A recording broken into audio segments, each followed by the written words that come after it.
Power star Pawan Kalyan ప్రస్తుతం deputy సీఎంగా బిజీగా ఉన్నారు. అటు పాలిటిక్స్ లో బిజీగా ఉంటూనే ఇప్పటికే కమిట్ అయిన సినిమాలను పూర్తి చేసే పనిలో ఉన్నారు. ఇక పవన్ రాజకీయాల్లోకి వెళ్లిపోతే ఆయన నటవారసుడిగా అఖీరా రంగంలోకి దిగుతాడని అభిమానులు ఎంతగానో ఎదురు చూస్తున్నారు.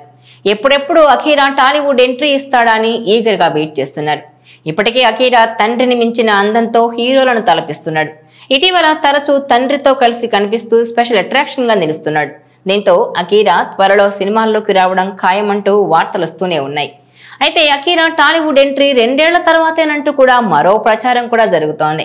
దీంతో అఖీరా తెరంగేట్రం ఎప్పుడన్న దానిపై ఇప్పటికీ సస్పెన్స్ గానే ఉంది. ఇదిలా ఉంటే పవన్ కళ్యాణ్ హరిహర వీరమల్లు ఓజీ సెట్స్ పై ఉన్నాయి. వీరమల్లును మే 9న విడుదల చేయాలని టార్గెట్ గా పెట్టుకున్నారు దర్శక నిర్మాతలు. ఆలోగా ఆ మూవీ షూటింగ్ ను కంప్లీట్ చేయాల్సిన బాధ్యత పవన్ పైనే ఉందంటున్నారు. ఇక ఓజీకి యంగ్ డైరెక్టర్ సుజిత్ దర్శకత్వం వహిస్తుండగా డివివి దానయ్య ఈ సినిమాని ఎంతో ప్రతిష్టాత్మకంగా నిర్మిస్తున్నారు. ఈ చిత్రంలో ప్రియాంక మోహన్ హీరోయిన్ గా నటిస్తోంది. ఇప్పటికే ఓజీ నుంచి రిలీజ్ అయిన పోస్టర్స్, టీజర్ ప్రేక్షకులను విశేషంగా ఆకట్టుకోవడమే కాదు రికార్డులు సృష్టించాయి. అయితే Pawan Kalyan, Saaho, Sujeeth combo movie OG ప్రారంభించి దాదాపు 3 ఏళ్లు కావస్తోంది. దీంతో ఎలాగైనా ఈ ఏడాదిలో సినిమా విడుదల చేయాలని తీవ్రంగా ప్రయత్నిస్తున్నారు.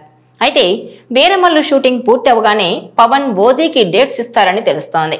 ఇదే సమయంలో ఓజీ గురించిన ఆసక్తికర వార్తలు షికారు చేస్తున్నాయి. ఓజీ స్క్రిప్ట్ వర్క్ సమయంలో దర్శకుడు సుజిత్ తో కలిసి హీరో అడవిశేష్ కూడా ఉన్నాడు. స్టైలిష్ మాఫియా సినిమాలపై పట్టున్న అడవిశేష్ ను ఓజీ స్క్రిప్ట్ వర్క్ లో భాగం చేశాడట సుజిత్. డైరెక్టర్ సుజిత్, అడవిశేషు మంచి ఫ్రెండ్స్.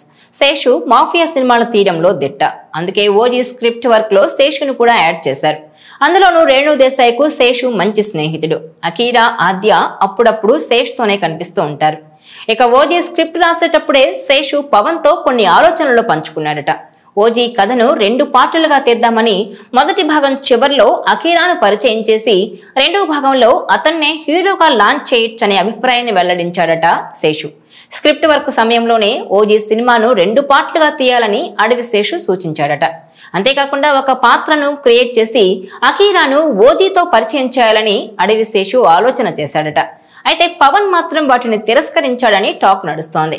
నిజం చెప్పాలంటే ఇది చాలా మంచి ప్లాన్. కొడుకును దగ్గరుండి పరిచయం చేయొచ్చు.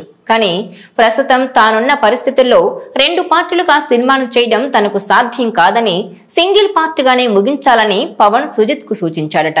అంతేకాకుండా అఖీరా నందన్ ను ఇప్పట్లో సినిమాలకు పరిచయం చేయాలనుకోవడం లేదని పవన్ అన్నట్టుగా తెలుస్తోంది. ఆ తర్వాత తల్లి రేణు దేశాయ్తో పాటు అఖీరా ఇష్టానుసారం నిర్ణయం తీసుకుంటారని తెలుస్తోంది.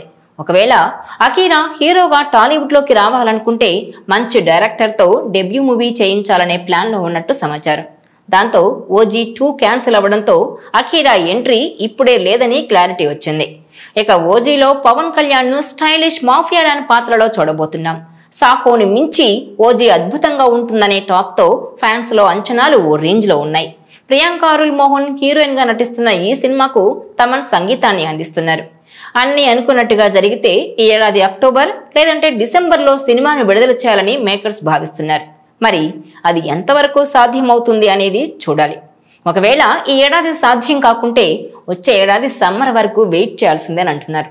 ఈ వీడియో మీకు నచ్చినట్లయితే please share, like and subscribe.